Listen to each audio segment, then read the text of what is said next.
வணக்கம் உறவுகள் நண்பர் தமிழ் சொந்தங்களா, நீங்கள் எப்படி இருக்கிறீங்க? நல்லா இருப்பீங்கன்னு நான் நினைக்கிறேன். நானும் அதே போல் நல்ல சுகபலத்தோடு இருக்க தேவன் கிருபை செய்தார். காலையிலேயே சாமியார் புத்தகத்தை எடுத்து படிக்கும்போது சாமியார் மிக அழகாகவும் அருமையாகவும் திட்டமும் தெளிவுமாக சில விடயங்களை வேதத்தில் சொல்லியிருந்தால் அதை கேட்கும் பொழுது எனக்கு மகிழ்ச்சியாக இருந்து ரைட் ஓகே.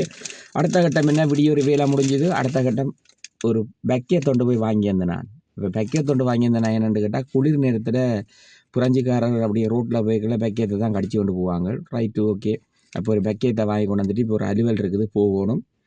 இப்போ போக முடிட்டு இந்த பதிவை வச்சு போட்டு போக முடியும். இதில் வந்தேன் என்னென்னு கேட்டால், யூடியூப் வச்சிருக்கிறத பற்றி சிலர் வந்து கதைச்சிருந்தீங்களா அண்ணா, அதை எப்படி அண்ணா, என்ன மாதிரி எப்படி எப்படி செய்யணும், அது ஒரு நல்ல விஷயமாண்டு உண்மையாக கேட்டிருந்தார்கள் சில அண்ணன் மேரில் தம்பி மேர் கேட்டிருந்தேன். நான் சொன்னேன் ஒன்றும் பிரச்சனை இல்லை, நீங்கள் வந்து உங்களோட மெயில்கள் அதுகளெல்லாம் கொடுத்து வடிவாக எல்லாம் நீங்கள் வடிவாக செய்து ப்ராப்பராக வச்சுருக்கணும். ப்ராப்பராண்டா ஒரு பிரச்சனையும் இல்லாமல் வச்சுருக்கணும். அதை வந்து ஃபுல் அண்ட் ஃபுல் எத்தாச்சுனி தான் கண்ட்ரோல் பண்ணணும். அப்போ அவங்க அமெரிக்கா தான் கண்ட்ரோல் பண்ணணும். அவங்க அங்கேருந்து வந்து இதுகளுக்குள்ள எங்கட தமிழ்நாட்டை சேர்ந்த ஆக்கள் தான் கூடுதலாக வந்து எங்களுடைய தமிழ் யூடியூப்புகளை வந்து எங்களுக்கு வந்து எல்லா விதத்திலையும் எல்லா விஷயங்களையும் அனுப்பிவினோம் கொள்ளுவினம். அவையில் தான் நாங்கள் வந்து பெரிய பெரிய இதுகளாக இருக்கினோம்.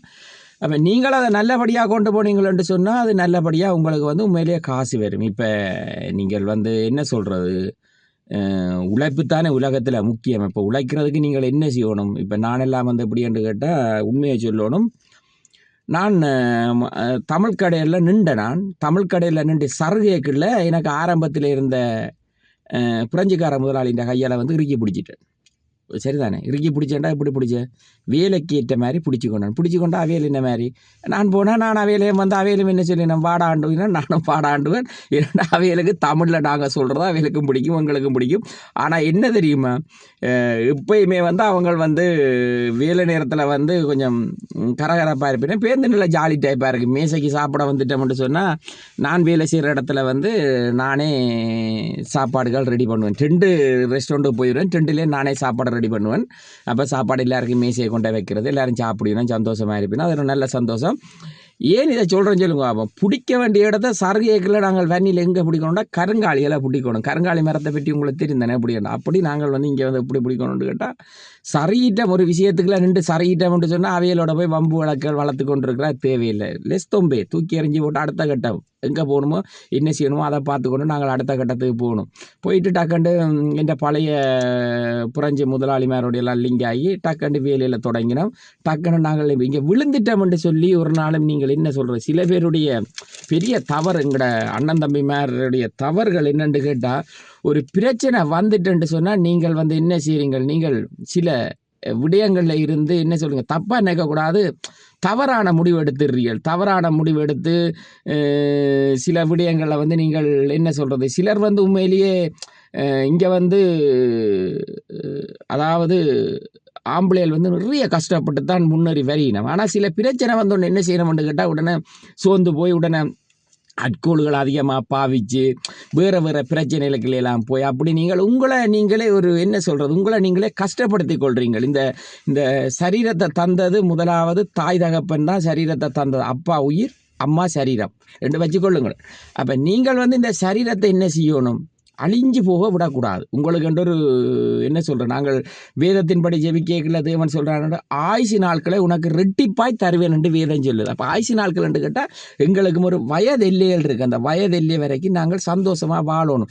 பிரச்சனைகள் இல்லாத மனுஷர் ஆரண்டு ஒரு ஆள் கையை தூக்க சொல்லுங்க பார்ப்போம். ஒரு தராலையும் பிரச்சனை இல்லைன்னு சொல்லிடாது. ஆனால் பிரச்சனைகளுக்கு வந்து நீங்கள் என்ன சொல்லணும், முகம் கொடுக்கணும், பேஸ் பண்ணணும். இங்கே வெள்ளக்காரன் சொன்னால் நீ வா வந்து என்னோட என்னப்பா என்னோட வந்து பார்த்து இன்னும் அடுத்த கட்டம் என்ன, அப்படித்தான் நான் என்னுடைய லைஃப்பை சொல்கிறேன் உங்களுக்கு.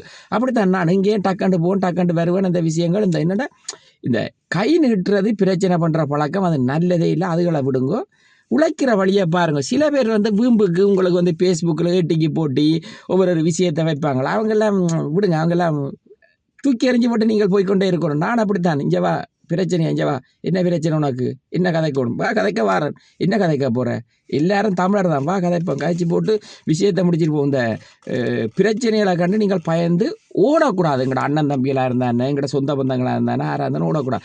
நான் எல்லாம் வந்து கணக்க விஷயத்துக்கெல்லாம் கடந்து வந்துட்டேன். எனக்கு வந்து நல்ல வயசு. ஆனால் நான் வந்து ஒன்றை குறிச்சும் பயப்படல. ஏன் சொல்லுங்க, இப்போ நீங்கள் வடிவாக ஒன்றை புரிஞ்சு கொள்ளணும். ஜெர்மனில் ஒரு பெரிய ஒரு ஆக்சிடென்ட் ஒன்று நடந்தது. வடிவாக கேளுங்க, ஆக்சிடென்ட் ஒன்று நடந்தது.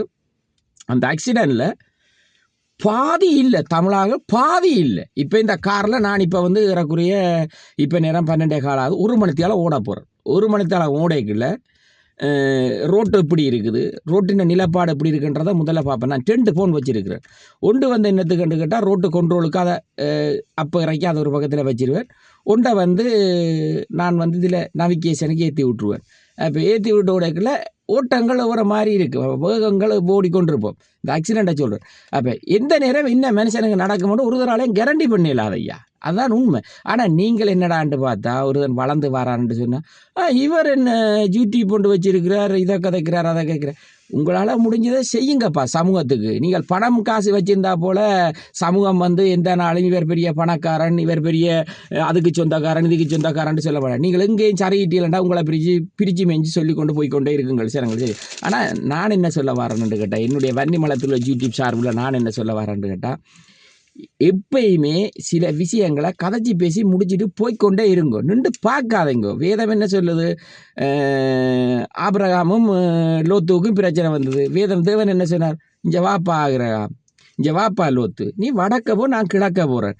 போய்க்க லோத்துன்ற மனுஷிக்கு லோத்துக்கு தேவன் என்ன சொன்னார், இங்கே வாப்பா உன்னுடைய மனைவிக்கு சொல்லு, உனக்கு பின்னால் வேற சொல்லு, திரும்பி பார்க்க வேணாம்னு சொல்லுன்னு சொல்லிக்கல. மனுஷி திரும்பி பார்த்தது உப்பு தூணா போயிட்டுதுன்னு சொல்லி வேதம் சொல்லு.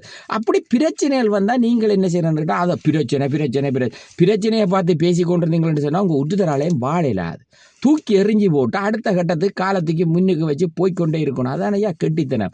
அதை விட்டுட்டு இப்படி நடந்துட்டா அப்படி நடந்துட்டா அங்கே நடந்துட்டா இதெல்லாம் வந்து நான் யூடியூப்பில் இயல்பாக பேசுகிறேன், இயல்பான வாழ்க்கையை பற்றி பேசுகிறேன் சரிதானே. எங்களுக்கு சில பேர் என்ன இவர் பெரிய பந்தா இதுதானே, இங்கே பந்தாம் இல்லை ஒன்றும் இல்லை சரிதானே. எங்களுக்கும் இவ்வளோ பொடி எங்களோட பழகி வந்த நாங்களும் ஆரம்பத்தில் இறைச்சி கடையில் வேலை செய்த நாங்கள் வந்து இங்கே இறைச்சி கடையில் வேலை செய்த நாங்கள் இறைச்சி கடையில் வேலை செய்த கதையை கேட்டீங்களேன்னு சொன்னால் உண்மையிலேயே இரவு பகலாக 2 வேலை செய்வோம். அதில் என் நண்பன் குலம் என்று சொல்லி அவன் இப்போ வந்து மானிப்பாயில் இருக்கிறான். 2 தரம் நான் அவனோட கதைச்சிறான், மானிப்பாயில் இருக்கிறான். அப்போ எனக்கு இந்த நட்டு விரல் அப்படியே இறைச்சி மிஷினில் வெட்டி கொண்டிருக்கல, நட்டு விரல் அப்படியே பிளந்தது ஐயா, மிஷினில் அப்படியே பிளந்தது. நான் நினச்சேன் கை பறந்தாருண்டு.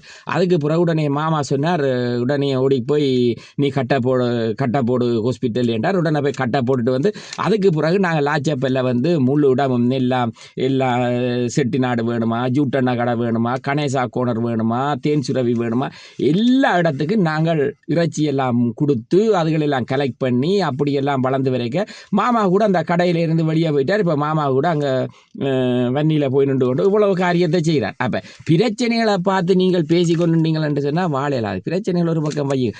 ஆனால் என்ன சில பேருடைய குணசுவாங்களை பற்றி சொல்லுங்கன்னான்னு சொல்கிறீங்க. சில பேருக்கு மேலே அடுத்தவர் வளர்றது பிடிக்காது, எரிச்சல், அவ்வளவு எரிச்சல். இந்த இப்படி வந்துட்டாங்க, காசுகளையும் வச்சிருப்பினா ஆனால் வந்து தங்களை சொத்து பத்தும் சேர்த்து வச்சிருப்பினா அடுத்தவரில் எரிச்சல் பட்டு கொண்டிருப்பேன். அதால் தேவன் என்ன சொல்கிறேன்னா, ரைட் ஓகே உனக்கு எரிச்சல் கூட்டிட்டு இந்த குளிசை வேக்க கையில் அப்படி கொண்டு போ, ரைட் விஷயம் முடிஞ்சுது. அவரவருக்கு தண்டனையாக தேவன் கொடுத்து கொண்டிருப்பார். நீங்கள் ஒருத்தருக்கும் கம்பு தடியால் தூக்கி வம்பு வளர்க்க போகாதீங்க, அது நல்ல பழக்கம் இல்லை. என்னென்னு கேட்டால் இங்கே வந்து ஒரு வேலையிடத்துக்கு போனால் கூட இப்போ நான் நிறைய முதலாளிமாரோட வெள்ளத்தோடு இருக்கிறதால அவைகளுக்கெல்லாம் தெரியும் தமிழாக்களுடைய தன்மை என்னென்னு சொல்லி தெரியும். ஆனால் சில இடத்துல வந்து சில வெள்ளக்காரர் வந்து பயப்படுற தன்மையும் இருக்குதா, தமிழாக்களா பிரச்சனை அப்படின்ற பயப்படுற தன்மையும் இருக்குது. அப்படியான ஒரு பிம்பத்தை நாங்கள் எங்களுக்கு கிரியேட் பண்ணி கொண்டு வாழக்கூடாது. நாங்கள் தமிழர் என்றால் நாங்கள் என்ன செய்யணும், எங்களுடைய போராட்ட காலங்கள் எல்லாம் முடிஞ்சு நாங்கள் எல்லாம் இந்த நாட்டுக்கு வந்து இனி என்ன செய்யணும்னு கேட்டால் என்னுடைய விருப்பத்தை சொல்கிறேன். உலக நாட்டில் இருக்கிற எல்லாருமா சேர்ந்து இப்போ இலங்கையில் இருக்கிற என்ன பிரச்சனைன்னு சொன்னால் மருத்துவ வசதி பிரச்சனை. அப்போ மருத்துவ வசதி பிரச்சனை உலகத்தில் இருக்கிற எங்களுடைய எல்லா தமிழாக்கள் அண்ணன் தம்பி மாமன் மச்சான் சித்தப்பன் பெரியப்பன் எல்லாமா சேர்ந்து நீங்கள் எல்லா நாட்டில் இருக்கிறார்களும் காசை சேர்ந்து என்ன செய்யுங்கன்னு கேட்டால் எங்களோட ஆக்கள் தானே இலங்கையில் தமிழாக்கள் சிங்களாக்கள் முஸ்லீமாக்கள் என்ற இது இல்லாமல் எல்லா இடங்களில் எல்லா மாவட்டங்களிலும் எல்லாரும் சேர்ந்து பெரிய ஹாஸ்பிட்டல்களை கட்டி கொடுங்க. ஹாஸ்பிட்டல்களை கட்டி கொடுத்தீங்கன்னு சொன்னால் இங்கே வந்து நீங்கள் தியேட்டர்களை போய் பார்க்கறத விட ஹாஸ்பிட்டல்களுக்குள்ள கூட்டிக் கொண்டு போய்க்க உங்களுக்கு சுகம் வந்துடும். அப்போ ஹாஸ்பிட்டல்களை கட்டி கொடுத்தீங்கன்னு சொன்னால் எங்களோட மக்கள் என்ன செய்யுங்கள், இன்னும் எங்களோட இலங்கை முன்னேறி கொண்டே போகும். எல்லா இடங்களையும் ஹாஸ்பிட்டலை கட்டி கொடுங்க, செய்யணும், கன பேர் செய்து கொண்டிருக்கணும். அப்படி என்ன செய்யுங்க, மாவட்டத்துக்கு மாவட்டம் பெரிய ஹாஸ்பிட்டல்களை கட்டி கொடுங்க.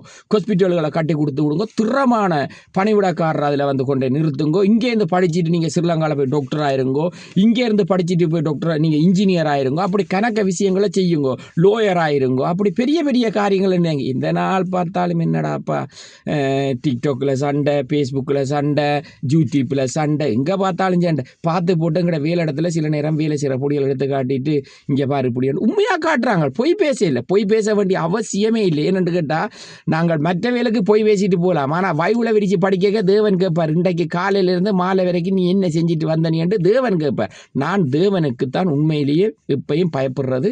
ஏன்னு கேட்டால் தேவனுக்கு புறமான காரியம் ஒன்றை செய்யக்கூடாது. அதுலேயும் வேதத்தில் 2 காரியம் சொல்லி இருக்குது. ஒன்று விபச்சாரம் செய்யக்கூடாது, ஒன்று கொலை செய்யக்கூடாது. இது 2 செய்தின்னா நீ பரலோகத்துக்கு தலை வச்சும் படுக்க இல்லாதன்னு சொல்லியிருக்குது. அதுக்காக தேவனுக்கு உண்மையாகத்தான் நான் ஒரு விடயத்தையும் கதைக்கிறேன். உங்களுக்கு நல்லதாக இருக்கும், நல்ல மாதிரி இருங்கோ. நேரமாகி கொண்டிருக்குது, பானும் கையில் இருக்குது, அங்கால போசோனும் ரெடியாக இருக்குது. குடிச்சு போட்டு ரூட் எடுத்தோம்னு சொன்னால் சந்திக்க வேண்டிய அண்ணையை சந்திச்சுட்டு திரும்ப இரவு வேலைக்கு வரணும். இரவு வேலைக்கு வந்தால் வேலை முடிஞ்சு வந்து நித்திர கொண்டா திரும்ப விடிய வேலைக்கு போகணும். அப்போ கடை வச்சிருக்கிற அண்ணியாக்கள் என்ன சொன்னீங்கன்னா, வேலை செய்கிறத போல் ஒரு நிம்மதி ஒன்றும் இல்லை. வேலை செய்கிற நாங்கள் என்ன சொல்லுவோம், கடை வச்சிருக்கிறத போல் நிம்மதி ஒன்றும் இல்லை. அக்கறைக்கு இக்கரை பச்சை. சரிதானே? என்ன ஒரு மூளை சந்திப்பேன். நன்றி வணக்கம் கூறுங்கூட வந்து விட வெட்டுவோம். உங்கள் அன்பு நன்றி வணக்கம்.